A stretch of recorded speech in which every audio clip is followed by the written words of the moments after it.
Тэр бомбод үндэсний хөтөлбөрийн хүрээнд Цэлэнг аймаг бол 2030 он хүртэл бол 20 сая мод тарихаар одоо анх гэрээ байгуулж ирсэн бол бид бүгд 20 сая модыг бол 2024 оны 12 сар гэж бид 22 сая ширхэг модоо тариад амлалтаа билсэн анхны аймаг болсон.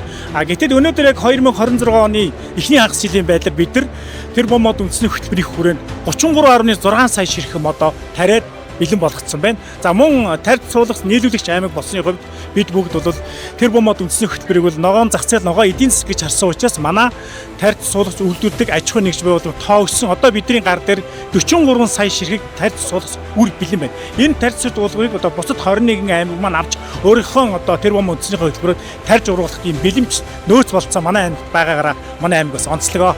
Тэр бомбод сан 2022 оны 5 сард ерөнхийдөө үйл ажиллагаа эхлүүлсэн. Тэгээд сүүлийн бол 3-4 жилийн хугацаанд бол манайх одоо банкны салбараас одоо тодорхой хэмжээний санхүүжилтийг босгоод мод тарих үйл ажиллагааг явуулж байгаа. Өнөөдөр оны эцсийн байдлаар ерөнхийдөө нэг 8.8 сая мод яг тарьж болов гэсэн нэм төлөвлөгөөтэй ажиллаж байгаа. Яг нь тэрбум мод сангийн онцлог нь бол одоо Монгол Улсын ерөнхийлөгч Ухнагийн өөрсдийн санаачлаар тэрбум мод хөдөлгөөнийг дэмжих одоо үндсэн зорилготой тийм сан. Тэр мод сан одоо Адаацаг суманд, Хулт суманд мөн одоо аймгийн төвдөр банкуудын төгөлөх гэдэг одоо 3 суманд мод тарьж байна. За нийтдээ бол одоогийн байдлаар 120 гаруй мянган мод одоо тэр мод сангийн зүгээс тариад байгаа. За үүнд бол одоо дондгоовчдын одоо зүгээс бол талархалтай байгаа.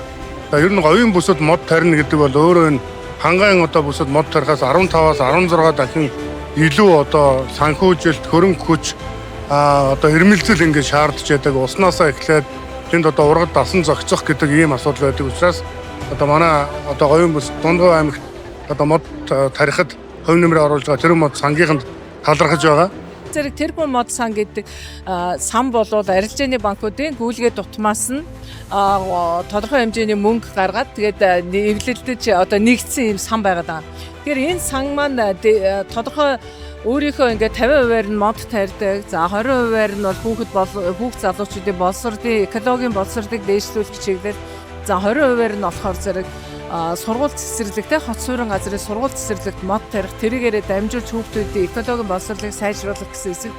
За тодорхой хувиар нь бас гадны банк санхүүгийн байгууллагуудаас их усүр олж ирэх гэсэн чиглэлд ажилладаг.